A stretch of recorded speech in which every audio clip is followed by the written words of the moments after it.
Hello students, कैसे हो आप सब। आज हम करेंगे क्लास 11 का chapter laws of motion. First करेंगे without friction part and then after करेंगे विद फ्रिक्शन।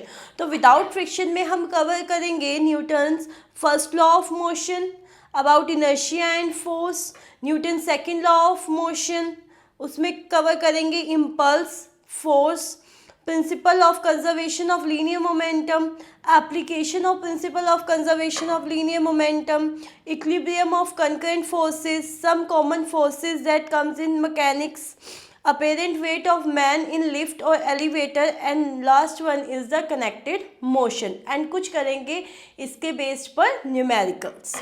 ओके, तो हम स्टार्ट करते हैं first Newton's first law of motion. Newton first law क्या स्टेट करता है कि every body continues to be at rest or in uniform motion in a given direction until unless it is not compelled by any external force।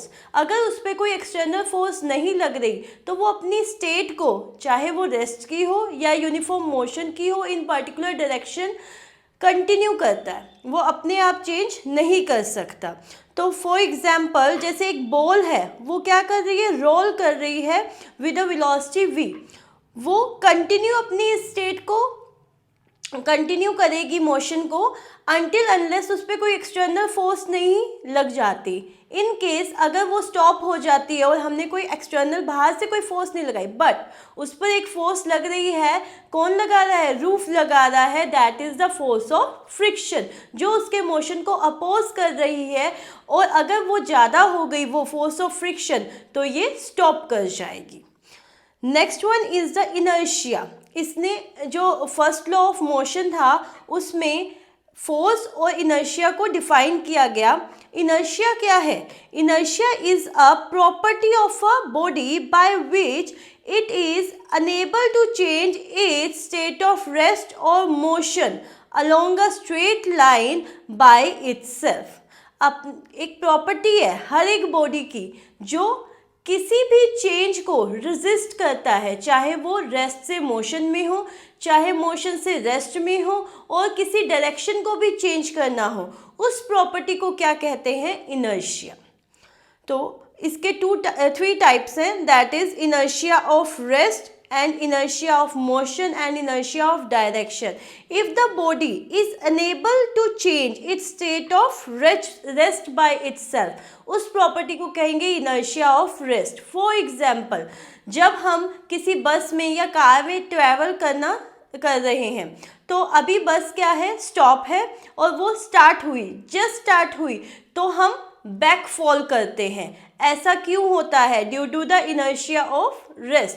Because initially जब bus rest पे है तो हमारी body भी rest पे है, और जैसे ही वो स्टार्ट हुई तो जो हमारी लोअर बॉडी थी वो मोशन में आ गई and upper body remain at rest में है, जिसकी वजह से हम fall backward, right. Next is the inertia of motion. It is the inability of the body to change its state of uniform motion by itself. इसी case में देखो, अगर बस क्या कर रही है, यूनिफॉर्म वेलोसिटी से मूव कर रही है, और जैसे ही वो स्टॉप हुई तो हमारी बॉडी फॉल फॉरवर्ड, राइट। ये क्यों होता है? बिकॉज बॉडी जब मोशन में थी, वो बस जब मोशन में थी तो पूरी बॉडी क्या थी, मोशन में थी, और जैसे ही वो स्टॉप हुई तो लोअर बॉडी तो क्या हो गई, रेस्ट में आ गई, लेकिन upper body is still at motion, तो जिसकी वजह से हम fall forward. Okay, next one is the inertia of direction.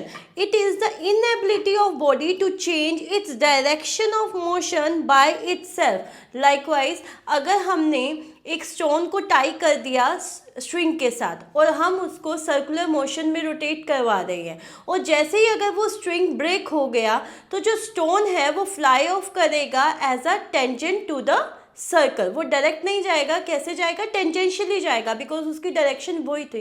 This is due to the inertia of direction. Okay, next come is momentum. Momentum is defined as amount of motion possessed by a body. If body का जो मास है वो क्या है, m है, mass of body, and it is moving with the velocity v,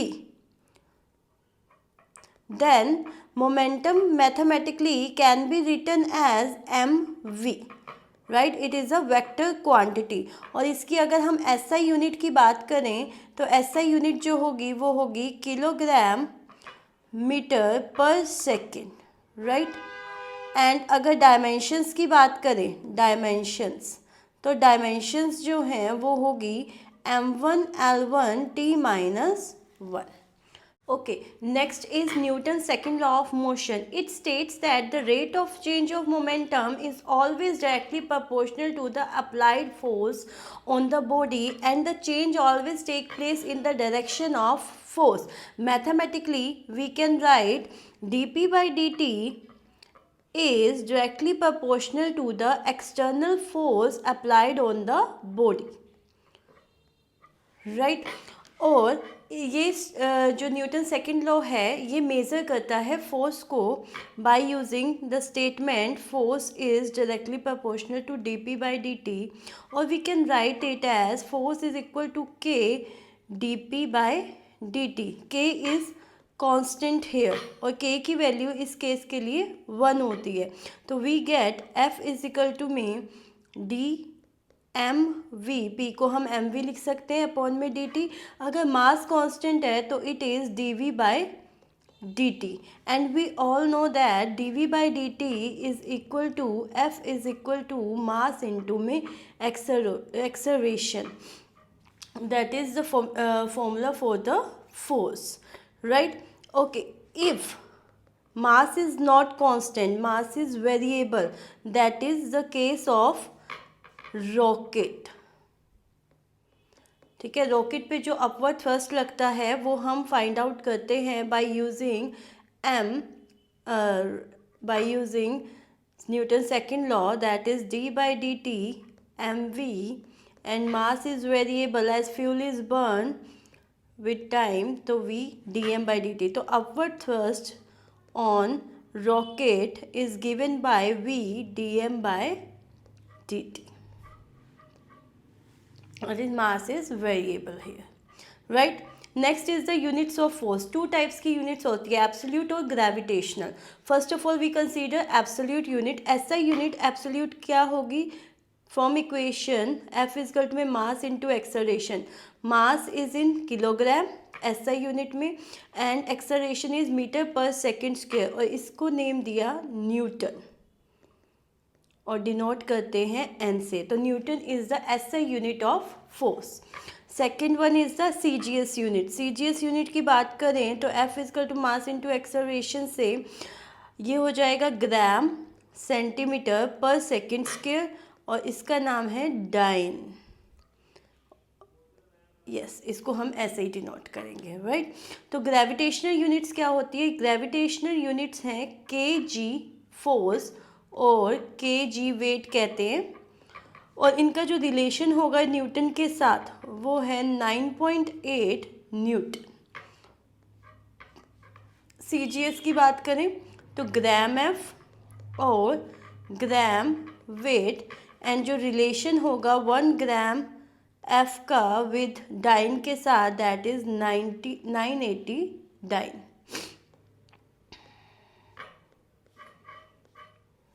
right. Okay, next आता है relation between Newtons and dyne. अगर हम न्यूटन एंड डाइन में रिलेशन फाइंड आउट करें तो we get 1 kg metre per second square. तो 1 kg को हम ग्राम में क्या लिख सकते हैं? 1000 ग्राम। मीटर को सेंटीमीटर में करेंगे तो 100 सेंटीमीटर, एंड 1 अपॉन में second square, that is same रहेगा सीजीएस और एसआई के लिए। तो we get 10⁵ gram centimetre per second square, that is equal to 10⁵ dyne, और we get the relation 1 Newton is equal to में 10⁵ dyne, right. Next is the impulse. Impulse क्या है? It is defined as the net force, it is defined as the net effect of the force acting on a body in a given time. मान लो हम force apply करते हैं और एक वो small instant के लिए होती है, तो उसको हम क्या कहते हैं, इम्पल्स, और इसको हम डिनोट करते हैं जे से, और इसका फॉर्मूला जो है वो है मैथमेटिकल फॉर्मूला फोर्स इनटू में टाइम, एक पर्टिकुलर फोर्स का effect on a particular instant पर। अगर इसकी यूनिट्स देखें तो होगी न्यूटन सेकेंड, एसआई यूनिट्स जो हैं, और अगर हम सीजीएस की बात करें तो वो होगी डाइन सेकेंड, ये CGS, this one is the SI units. Dimensional formula is m1 l1 t-2, ये तो फोर्स का होता है, टाइम के लिए t1, so we get m1 l1 t-1, right? Next is the relation between impulse and momentum.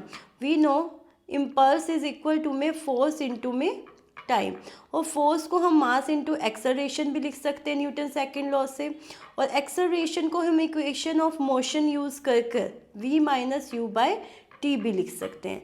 So we get M V minus M U, that is the final momentum minus में initial momentum, and hence j is equal to change in momentum, change in momentum. This is the relation of impulse and momentum, right?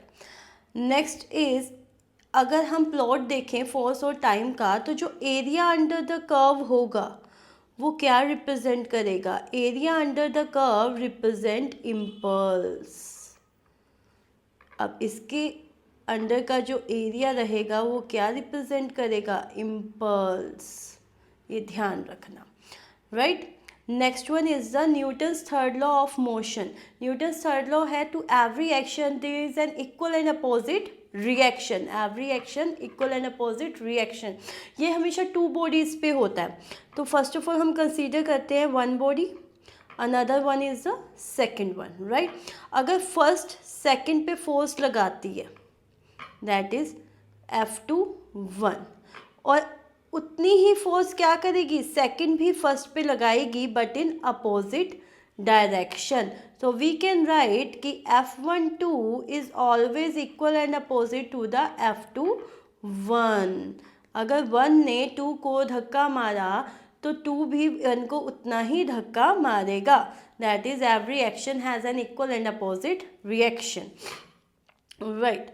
और ये हमेशा act करती है, Newton जो action and reaction है वो हमेशा टू बॉडीज़ पे होते हैं। Reaction always occur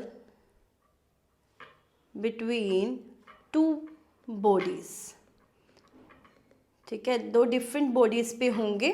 second one always opposite to each other, हमेशा अपोजिट डायरेक्शन में होंगे, each other, right? Okay, next one is the horse cart problem, जो हम न्यूटन्स थर्ड लॉ यूज़ करके सॉल्व कर सकते हैं। अब न्यूटन्स थर्ड लॉ क्या के अकॉर्डिंग, जो कार्ट है यहाँ पर वो क्या कर रही है, वेट अप्लाई कर रही है इन द डाउनवर्ड डायरेक्शन। उसका जो ये this is the action, and इसका जो रिएक्शन है वो फ्लो दे रहा है इन अपवर्ड डायरेक्शन, इसको हम कर देते हैं R1। This is the reaction given by the flow, right? अब यहाँ पे एक स्ट्रिंग है, वो क्या कर रही है, स्ट्रिंग में लगेगी टेंशन T1 इस डायरेक्शन में, और होस से एक साइड पे टाइड है तो इस डायरेक्शन पे लगेगी T2, क्योंकि टेंशन है वो हमेशा टाइड पॉइंट से अपोजिट डायरेक्शन में लगती है। T1 सॉरी, ये T1 टेंशन जो होगी एक सेम स्ट्रिंग पे है तो सेम ही होगी T1, राइट? देन जो होस का वेट है mg, m2g कर देते हैं, वो फ्लोर बैलेंस कर रहा है by using reaction, given reaction R2। अब जो होस है वो एक फोर्स लगाएगा इन डायरेक्शन दिस, अपने जो लेग्स हैं उनसे फ्लोर को बैकवर्डली पुश करेगा ताकि वो आगे जा सके। जब भी हम चलते हैं, मूव करते हैं फ्लोर पर, तो हम क्या करते हैं, अपने लेग्स से बैकवर्ड मूव करते हैं, फ्लोर पे फोर्स लगाते हैं, एक्शन लगाते हैं, और जो फ्लोर है इन रिटर्न हमको फॉरवर्ड मूव करता है। तो जो ये होर्स है वो बैकवर्ड फोर्स लगाएगा by using his legs, right? इसके रिएक्शन में जो फ्लोर है इसको एक रिएक्शन देगा that is in the opposite direction, this one. अगर हम मान लेते हैं इसने फोर्स लगाई, थीटा एंगल बना रहा है विद द फ्लो, तो अगर ये एंगल भी क्या हो जाएगा, थीटा, और ये जो कंपोनेंट है आर का वो क्या हो जाएगा, R cos theta forward, and this one is the component R sine theta. इसको हमने रिजॉल्व कर लिया, राइट। तो अब देखते हैं टोटल फोर्स एक्ट कौन कौन सी कर रही है होस्ट कार्ड पर। First R1 equal to mg, ये बैलेंस्ड है, right. T1 this is also balanced. R2 plus में R sine theta balancing the weight of the होस्ट, this is also balanced. Then R cos theta is only force that in forward direction। अगर इस पे friction लग रही है, friction हमेशा motion को अपोज करती है, और if R cos theta is greater than FR, तो horse will move forward, right। Otherwise R cos theta अगर लेस देन है फोर्स ऑफ फ्रिक्शन से, तो horse will not move forward.